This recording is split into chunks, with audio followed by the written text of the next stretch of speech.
How we know. So we are live. Hi, everyone. Today is 22nd of April, and it's Earth Day. So there's lots of reason to celebrate and be happy, our Mother Earth, and also a day to listen in and socialize with me and my guest today. Hi, Sharron.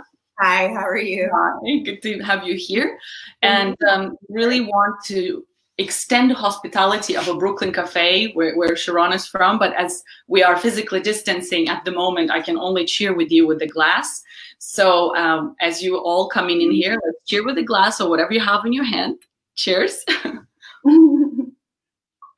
And have a nice conversation where we deepen our knowledge on communities, deepen appreciation of communities, and how at the time of coronavirus pandemic, we can really rethink how we treat each other, what we expect from each other, from our workplaces, and really tune in to this way of understanding that, yes, it's tough times for all of us, losing jobs, whatever, if you're an intern, if you're in a company, if you're a business owner of a cafe, we're all figuring out how we're gonna come out of this. And I am out there looking out for fantastic personalities, fantastic community leaders. A lot of them are really unknown. Some are become known because of their courage or something they have done extraordinary. And I do it not only in Helsinki, but across Finland and Nordics. And myself looking at community building, I've been trying to belong for 18 years now, building communities in Denmark, in Finland now for 6 years, and really using this coronavirus time to spread cultures of communities. And I want to encourage you, as whoever you are, young and old, experienced or aspiring professional, to really build in and spread those values that are so equal to us. It's kindness, it's equality, it's belonging, it's that hope and trust to each other. And so when this episode, it's going to be our special guest, who is Sharron Todd. She's supposed to be here with her sister, Brenda, but Sharron is our guest, and you're going to tell us your magical story of your beloved cafe, Brooklyn Cafe and Bakery in the heart of Helsinki, and why and how the story just went around Finnish media, and with lots of hope and optimism in times, really this time, tough times. So welcome to have you with us. Thank you. Happy to be here. How are you doing, Sharron, in these times? I'm grounded. I mean, there's not many things to be joyous about, but considering the circumstances, I'm pretty grounded. I have hope for the future, at least. Right. Mm-hmm. Well, to be honest, it's today, the last few days were just so amazing. I was like feeling guilty of being happy. We're supposed to have the weather, and just the weather, because whoever's watching from abroad, Finland has been dark, and we didn't even have snow this year. With these, while people are joining us, I want to say that this is not just me and Sharron talking. I really want you to feel welcome here. It's our virtual cafe, and please ask questions. It's really valid for all of us to figure out ways to find or also doubt communities. We are so much online today. We are trying to find the communities here and there on WhatsApp and Instagram, in Telegram, Facebook, you name it, so that this is the way to figure out how it should work for you. But also, as an immigrant, as a newcomer in Finland, it's also really relevant to say, how is it to find that footing in Helsinki? And you can do that, right, Sharron? I think I can. so as the first question, Sharron, you have a dream job. You came here to Finland, 8 years ago? 9 years in September. 9 years in September. Yeah. And with your sister, you were actually intentional about building a cafe business.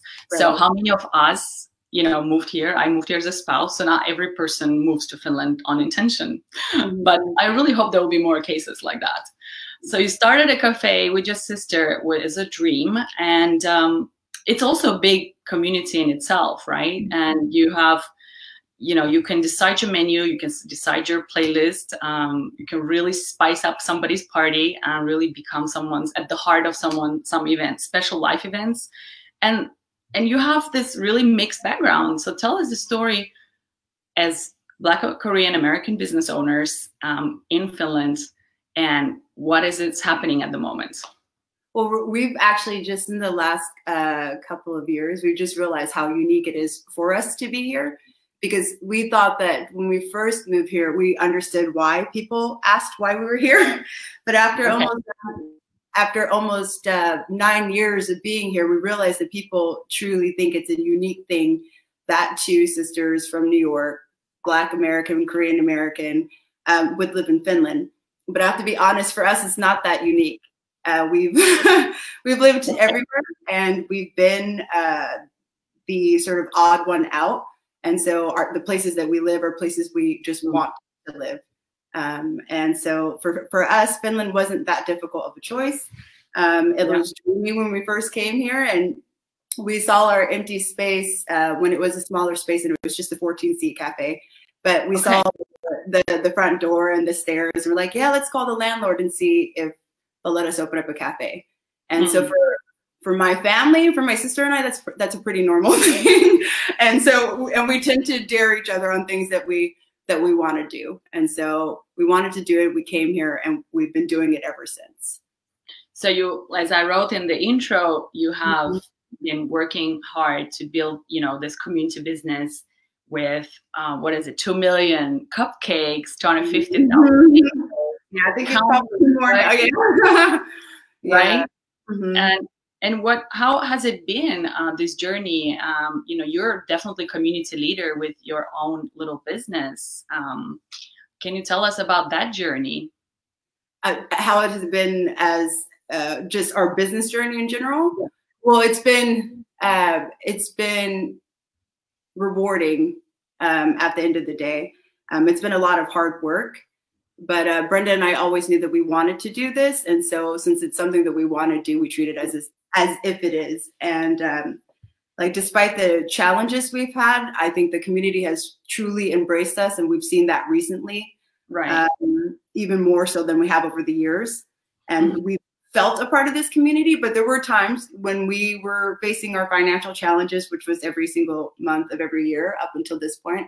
And even now with the coronavirus, but there were times that we sort of lost track of what it felt like to have this business, and that we loved to do it, and that we wanted to do it. And in recent months, because of our community, we were reminded why we do this and why we love to do it. So you've been recently in the news. Obviously, you've been all over, and with the bankruptcy, and that this crowdfunding story came out, and I saw your post on medium.com. Yeah. And of course I did my research, and I saw that during 3 days you got 50,000. My friend helped me write that too, but actually she told me I had to write it. You gotta tell us from that. I want to hear that. So how is it coming out, and getting a Medium article out, and then it goes on with three-day campaign only, and 50,450 euro of support. Yeah, it was pretty magical. Yeah. So, what happened, and how this whole what happened? Well, we've always had a bankruptcy claim against us. Like every year we've been open, and Brenda and I have fought it by being creative and just trying to make as much money as possible, which explains a few of our expansions, etc. But a long story short, we got to the point where we lost the battle in February, and we get a phone call from one of our staff that we had gone bankrupt. And then we were told, and then this bankruptcy estate took over our business and whatever, and they told us we had 8 days, was it, to come up with the money, and it couldn't come from our company. It had to be external in order to settle the debt we had, so that we wouldn't go bankrupt. So the first 2 days that we heard it, we were sort of letting it soak in. I would say the first day we're letting it soak in, and we're just kind of accepting it. And we were preparing our staff for an exit. We thought we had done. Yeah, and how many are you? In 1, 2, it's like 8 of us, I think now, 6 to 8 of us. Yeah. It's a cafe, so it varies and a lot. But in any case, so we got the phone call that we went bankrupt. The first day, Brenda and I, we were okay with it, to be quite honest. It had been 9 years, and we'd been fighting it. And we do have other dreams other than our cafe, believe it or not. And so we were like, oh, okay, I think that's enough. It's a wrap. We were already making plans for where we were going to go next. And Korea was on the map. We're like, we'll do 2 years there. We were ready to go. But then a few friends, and two in particular, one was like, you could do a crowdfunding campaign, just like this other Finnish company. Okay. And we immediately said no. We're like, no, thanks. We don't want to fundraise for our business. When you think of fundraising, you generally think of it for nonprofits and not of entrepreneurial endeavor. So we were like, no. But then a second friend said something, and my sister was like, maybe we should consider doing a crowdfunding campaign because a lot of people want to see us open. Right. And I after a few reactions of speaking to a few friends here and there, people were like, you're not going to give us an opportunity to fight for the cafe, to keep it open. It means more now than just you and your sister's dream. Yeah. And then at that point, we only had 3 days left. And I finally changed my mind that it was a good idea. That's why we only had 3 days. But people did it. I sent out a message. My sister and we sent out messages to our friends and let them know what we were going to do. And that probably unrealistic with 3 days, but if they could share it, and that's what they did. And then people shared it, and it was just amazing. So we were saved. And through that, we actually, many investors reached out to us, but one in particular who is now working with us. Okay. So partnering with us, rather. Wow. So here we are. Yeah, we planned to soak that in, but then the coronavirus happened. Actually, a second bankruptcy and then a coronavirus, but here we are. It's so fascinating how, the least you expected that you can actually get such a meaningful and like quite a, huge support in terms of money, which, makes the world. Yeah. Not just the money, the gesture, the time, the effort, and then the fact that people seemed as equally devastated as we were. That Brooklyn was coming to an end, and you sort of feed off of that energy, like, oh, they're mad, so maybe we should do something, let's give an opportunity. Yeah, we thought it would be us for the most part, a few of our regular customers, but to see the reaction and to see that people don't want it to go anywhere. That bought us a lot more time as far as energy is concerned, it's probably one of the best things that's ever happened to me, at least. So it was an amazing experience. It was really magical. It's quite an interesting way, like going, like figuring out, like, okay, now this is it. This is the end, and you're going like downhill. Yeah, we're just gonna start floating into it. We're like, all right, let's go. next plan. Right. People had other plans for us. Yeah, it reminds me of, anyway, this Russian proverb, не было несчастья, но несчастье помогло, meaning that out of bad luck came good luck. That you got suddenly those connections, those relations that actually can spearhead your business further, and you can actually, make it more sustainable and, more thorough, because now you've got this community looking at you and supporting you. So I think that's a real miracle. To all listening to us, please send your questions and ask Sharron anything. We are trying to get the socializing going. Every Wednesday, I go live with fantastic different walks of life personalities who are community makers, doers, designers, and from different walks of life, like I said. So I also encourage you to join in during next, I think I have 6 more episodes. This is the 4th episode, and also came out of the way to feel, how can I give back to community as a speaker, as a diversity inclusion trainer. I was thinking also, everything at the core that I do is actually building communities and to unite and go from ecosystem to ecosystem and go from competition to collaboration. And that's really shows in Sharron's story that how this is actually goes, and this is really true. And there's a lot of think tanks at this moment figuring out how the social change happens and what coronavirus is going to bring. And we can look at the most grim scenarios that has happened before in history. But I think if all of us are more conscious and figure out, say, hey, this is my community. I know that they can rely on me. I can rely on them. This is where we come out resilient. Yeah. And we have Wong Tuihang. Hi, ladies. Thank you for having this talk today. She says hi, and thanks for joining. Azamat Ergashev, we're proud of you. I'm proud of you too, Azamat. Thank you for watching with us. He's from Uzbekistan. Sara Salonen says, as a customer, since the beginning, it was magical to watch everyone come together for my favorite cafe. I will not cry in front of a lot of people. Thank you. Thank you, Sara Salonen. That's beautiful. But that's another question, right? For me, is that, okay, now you have a huge community backing after you. You have, what, 8,000 followers on your Facebook page, right? And how do you cultivate a community where actually you don't, in a country where you don't have a small talk? Well, I don't think most people think that small talk is all that important. It's just an icebreaker, right? So I've always thought you must inspire people with small gestures at a time, whether that's just kindness or a hug, or if you just ask someone to do something or you reach out. I think one gesture at a time, and that's how you cultivate a community. And then you find out who has like-minded beliefs and the same value systems, etc.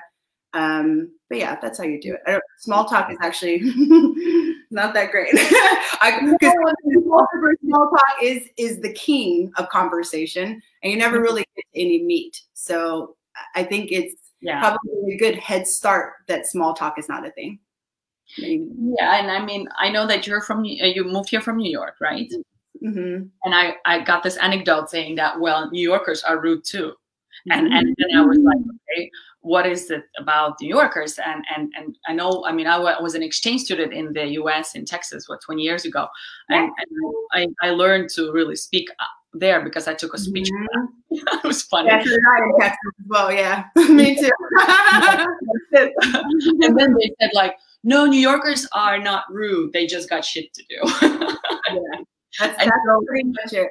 And then there's brutal, honest Finns who know where they'll tell you where you are, yes or no, but that's something that we still appreciate. But of course, at the intuitive level, when you come here and there's no smiles, it's just that neutral state of mind. How have you cultivated that in a bakery, in a place where you started from a 14-seat and people like cramming where they love to have their own physical space? How did that happen? What did you do? Well, you got to force hug people. No, just on a big they don't want to hug them, and they'll like it. No, that has been my experience here. I think if you want to see people smiling, then you have to smile yourself, right? And then I don't think you should let if you know you're going into a culture where people don't really smile and they're not bubbly and small talk, I don't think you can go into it expecting it then, since you already know. And if you want to see people smiling, try smiling, because I have seen a significant change over the last almost 10 years of being here. I'm just going, even before I moved here, I was here the year before. But people are warmer than they were before. And I don't think that anyone's intention is to change an entire culture, right? So I think, I think if you want people to smile, you should smile first. You should smile also, rather, right? And then get inspired by that, and that speaks to what we were talking about earlier about small talk. That's right. Yeah, to be inspired, like sincere in that sense. Yeah, right. And I mean, I know that I have Finnish family, so my husband's family, they don't do hugs. So I've been knowing them for 6 years, and still I'm giving them a hug, and it's still awkward. Like literally, like I have to say, you go like this and hug. It's amazing, but but I think that inherent understanding, when you move to Finland, you're new in the country, you need to also just have that understanding that everyone gives you an equal chance. That if there is that equality feeling, there is that trust that you get a chance, and they kind of expect you to come with good intentions. And I think that's a great feeling of living in Finland, is that freedom of being as you are. You're not supposed to be super smiley American or super smiley Uzbek. Yeah, actually, people have commented on that for sure. Yes. How do you feel? How do you recognize that? I'm sorry? You recognize that? Yeah. No, people have commented on, like one of our employees, she was American, and she was going by someone. She said, sorry.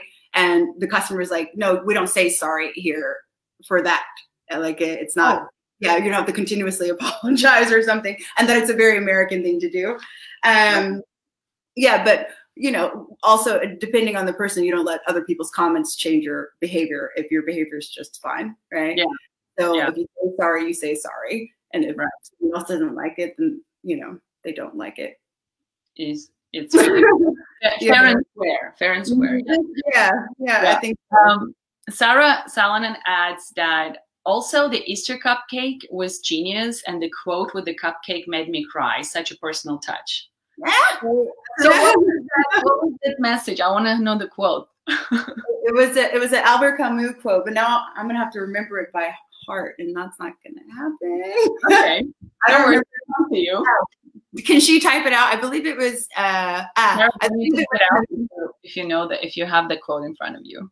And I want to go on to you, which is like quite interesting now. So you got the support from community to support your cafe, and how is, I mean, and Brenda's. How do you keep in touch now that another bummer happened, like coronavirus pandemic? So what's going on with your community and your business? How do you see your business at this moment and in the future? We have hope for the future. Fortunately, because of the campaign, we were saved just in time. And I don't remember what the proverb you quoted earlier, but this will make it, this will validate it just as well, that because of the difficulties we faced in the last 9 years, we're almost trained for this moment. And having that campaign, and because also we were struggling financially, we didn't have credit. So when we used the money to pay off our bills, it just stopped, right? So for us, it really is a holding pattern, and to sort of go into the next 2 months. And of course, we still owe bills, and we have less money than the bills, but we'll figure it out as we always do. But I think that, you asked about keeping in touch during this. During the time period, I think that this is where social media is a big positive. For all its downsides, for positive, it's easier to reach out to people, and I think that's what you should do. You should reach out to people when you can, and if you're in the space too, I think you should contribute, and that just might be time or an ear or whatever it is, or literally.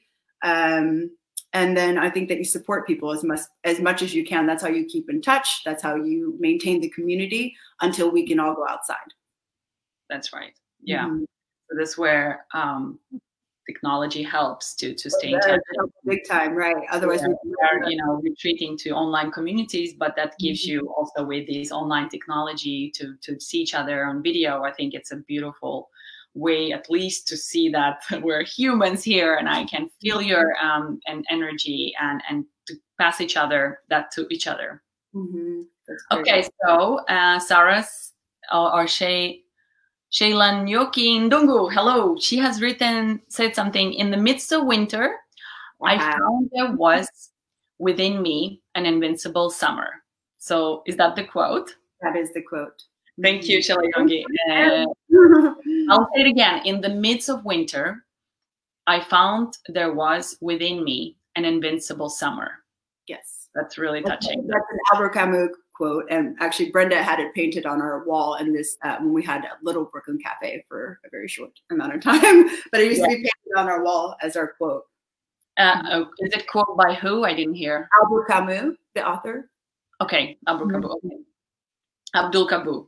No, Albert Camus. Albert Camus. It's my English. That's okay. Albert Camus. Okay. Gotcha. I'll write it after in the comments who it was. Great. And so if we get the practical right now, so we get it straight. We're in this beautiful setting. Helsinki is really livable, one of the most livable cities in the world. Basically, you get basic needs. You have high quality of life. So everything we want is to create for ourselves, a life worth living. And how is it for you? And I want to share with our audience, whoever we are business owners, could be educators, could be students, could be, anyone who is listening, to be the other.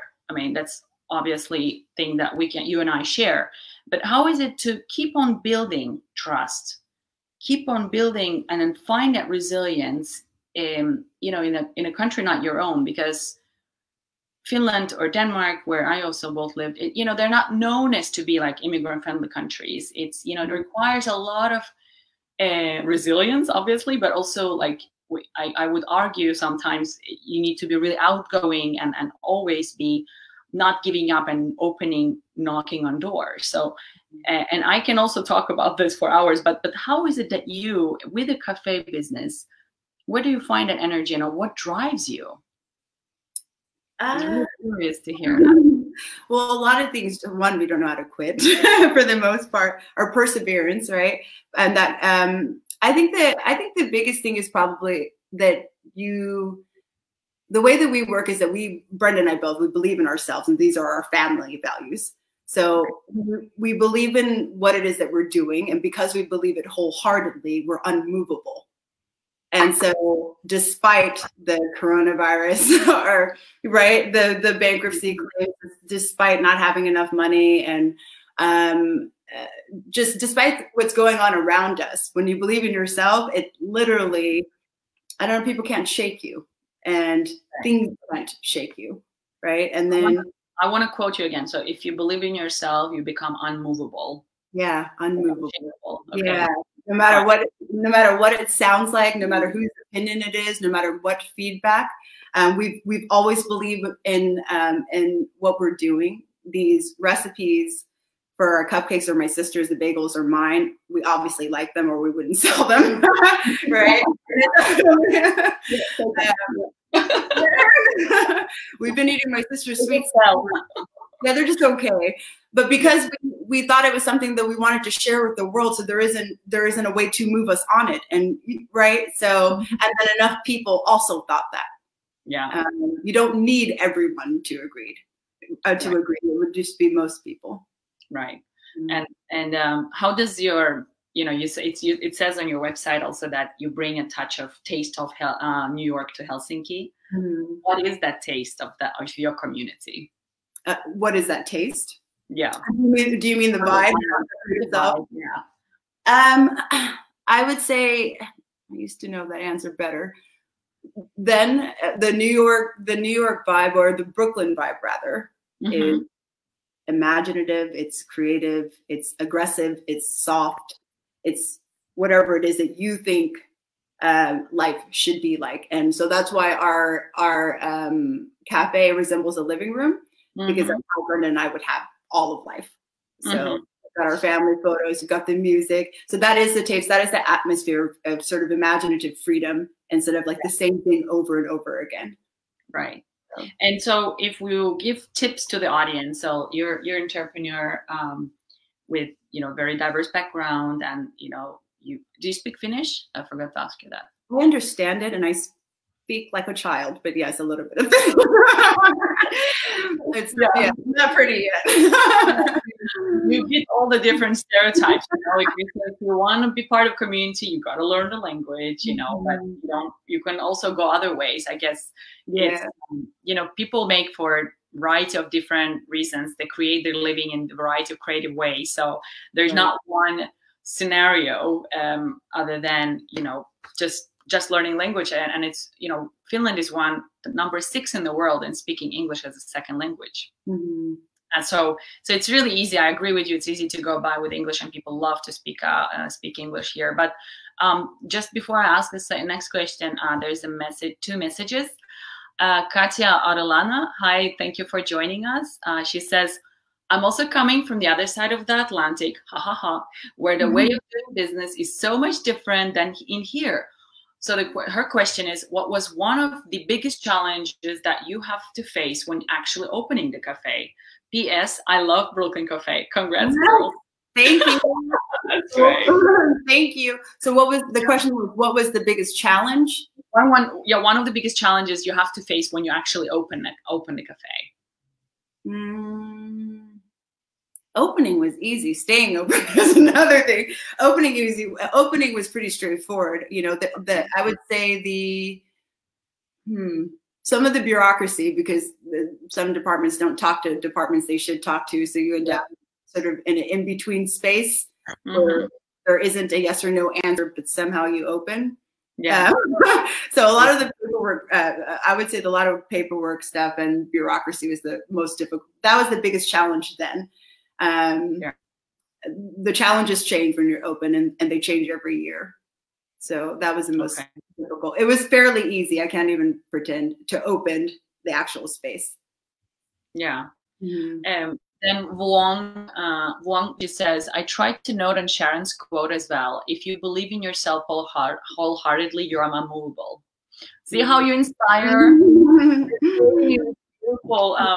You know. No, but it's really true. And I'll have to say, like, when we were growing up, that's all they told us. And I noticed that people don't, sorry, there's my neighbors doing some construction, if you hear a little bit of knocking. But when we were growing up, people used to tell us all the time to believe in ourselves. So it's not something I made up. So it became this mantra that you believed in. And it's something I hear a lot less of now. You hear a whole bunch of other positive things, but that was something that it was a thing, that a code that you lived by. So it is an unnatural thing. And if people believe in themselves despite their position in society, they're unmovable. Right. Unmovable. And how do you manage this? And I'm honest to say, as an immigrant, I have felt at some point to be a victim. You know, that you come from a specific background and you feel like, okay, you're doing so much work, but it's not there, or you're not, you know, getting the results you want. And it's easy to, you know, we're living anyway that blame culture somehow. And I'm so happy I got aware of that quite early.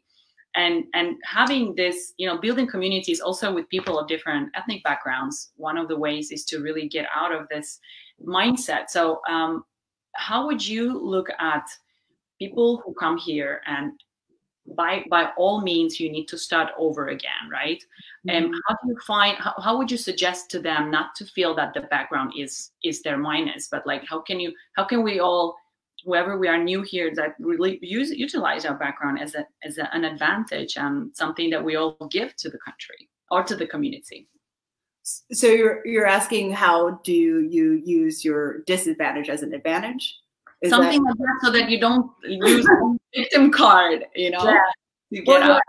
Again, it goes back to value systems. Our mother was and still is very big on my sisters and I not feeling sorry for ourselves on things that we cannot control, like our skin color and the way that we look, and et cetera, et cetera.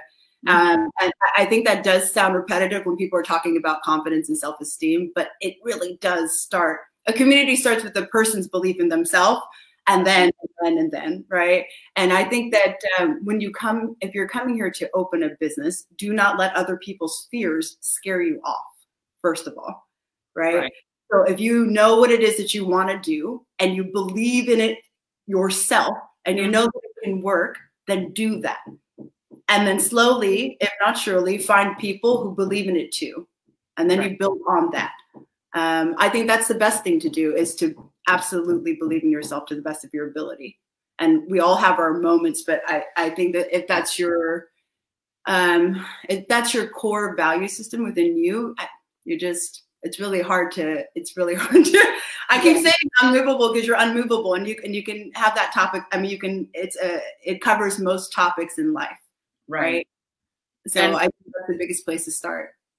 And how could other, our listeners and other people who are aspiring either to open a company or just to really find a better footing here, you know, find a job, or, you know, just feel happy. You know, everyone is just so busy to find their own happiness, you know.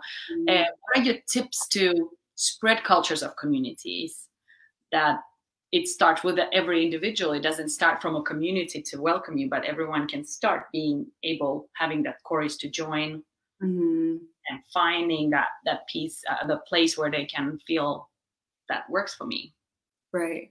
Yeah. First, with cultivating a community, I think it's really important that you first want to be where you are, and then knowing what it is that you want to do, right? And if those two things matches up, a lot of things happen. They sort of fall in place organically because your actions start matching what it is that you believe and what your intentions are. I'm not sure I even covered that question at all. Can you ask me the rest of that question? Was it?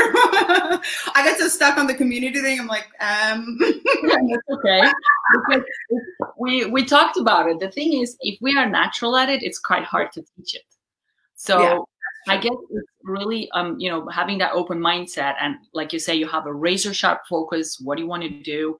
But also, even if you're not sure, that you like breathe into that uncertainty and say, well, I made a decision, so I better stick to it, right? So instead of changing, like in your cafe, you would change menus every week if you listen to everyone else, right? Oh yeah. I mean, there's some opinions how you should live your life, how you should run a cafe, when you should marry, when you should not. You know what I mean? Yeah. Yes. It's a little bit, of course, you need some work on yourself, but then still feel that if you're not even sure, I think if you're on your journey, the community will recognize things that you didn't know you possess. And that's exactly. Yeah, and then to also be okay with being wrong. If you find out that that's not what you want to do, that's okay too.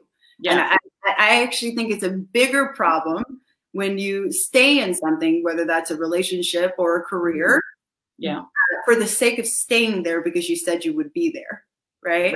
So I think it's okay to stop at a certain point and to realize, one, I've changed my mind, or it's not as inspiring, right? Or it's not as good. And to be wrong about it, and because it's not reason enough not to start something. Because at some point you do have to.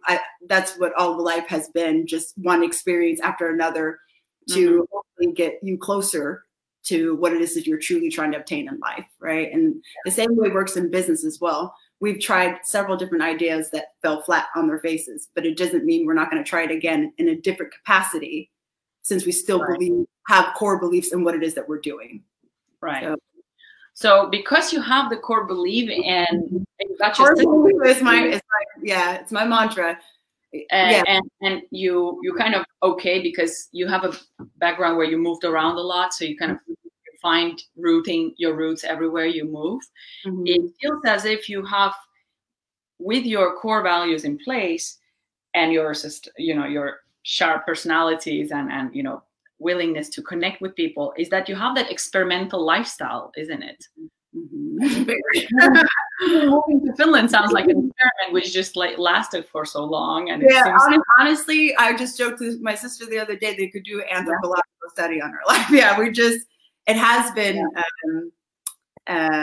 has been very experimental, and but that much more rewarding because of it. And you learn a whole bunch of new things. I'll tell you that, about people and about the human condition in general.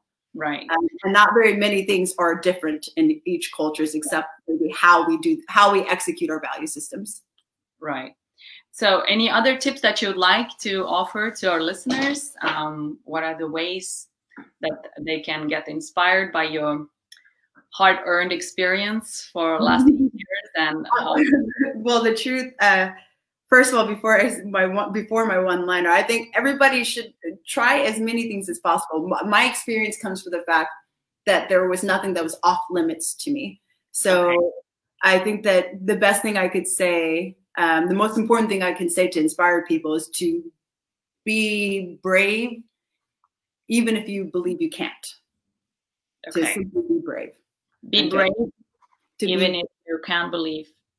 Even if you don't believe you can. Even if you don't believe you can. Okay, that's cool. Next level. I like that.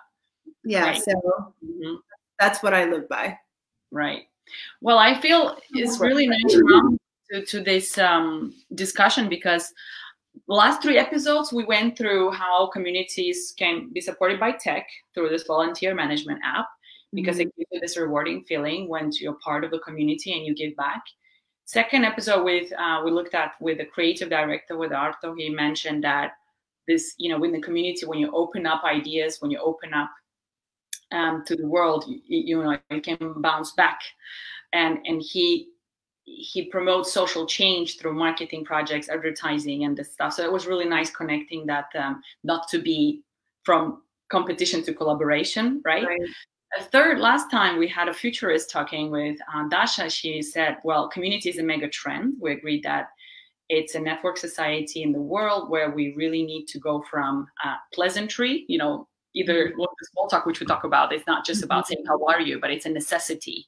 Right. And we see how communities around the world really, like, with having one enemy, just like coming out together, and thousands, millions of volunteers are coming out, but just normal people sending positive messages.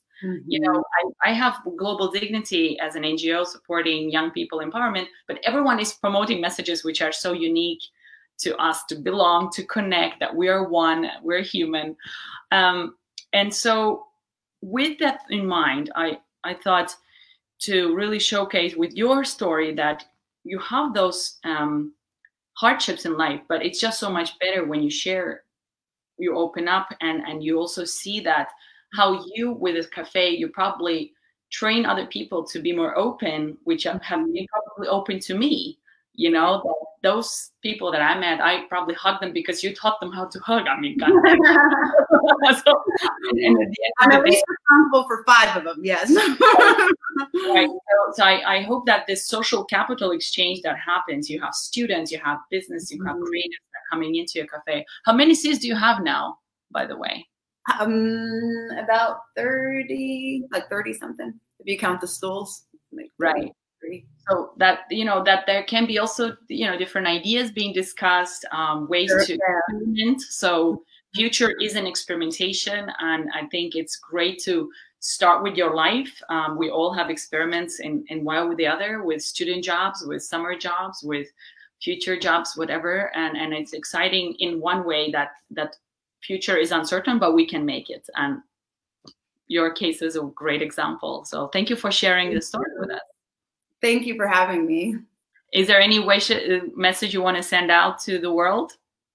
Me. Yeah. To the community. The message.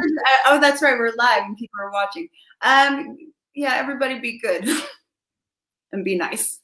And we look forward to have a party at the Brooklyn Cafe and Bakery. Yes, soon, very soon. We'll have some things coming up soon. I look forward to it.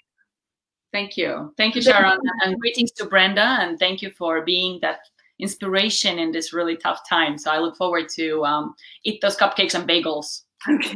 Thanks, Camilla. Yeah. And thank you all for watching.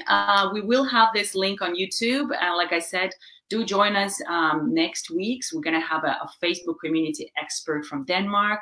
We're going to have an amazing personality also on working across academia and entrepreneurship the weekend after. So we're going to really go around communities and make sure that you become the next community builder, organizer, and member. So we spread communities and rise in unity, as this is really at the core of my work. Thank you all. Cheers. Bye. Okay.